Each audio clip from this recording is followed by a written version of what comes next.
To comprehend how events of today fit into the scheme of life, it's helpful to reflect on events that came before. To better appreciate today's Korea, it's important to understand the role of recent history and the turbulent events tied to the aftermath of World War II. It was communism versus capitalism. It was an uneasy time. In the summer of 1950, Korea exploded.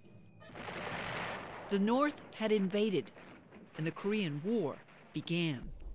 And even though we view the Korean War through faded footage and black and white photos, it vividly reminds us of how vicious and brutal battle can be.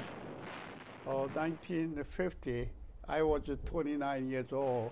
I commanded the division commander, Korean Army. General Park Sam-yup is 91 years old, but the battles he fought as a young man are still very fresh in his mind.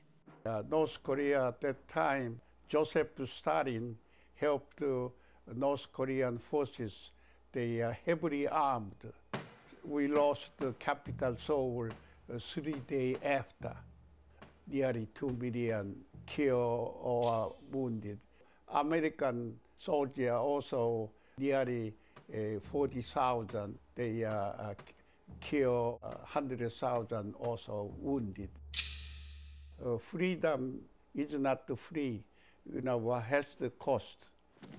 In 1950, South Korea was severely unprepared. It was a U.S.-led United Nations response that came to the rescue. This was one of the hardest war I ever seen in my life. Kurt Dressler was one of thousands of American GIs who came to fight in a land they didn't know.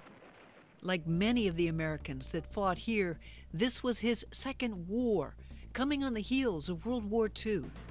Dressler also fought in Vietnam, but Korea, he says, was the worst of them all. It was the hardest fighting we had was Heartbreak Ridge. We just about couldn't make it.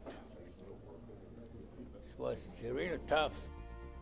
In July of 1953, after long, arduous, and intense negotiations, the fighting stopped. The 38th parallel was officially designated as the Military Demarcation Line, the Demilitarized Zone, the DMZ.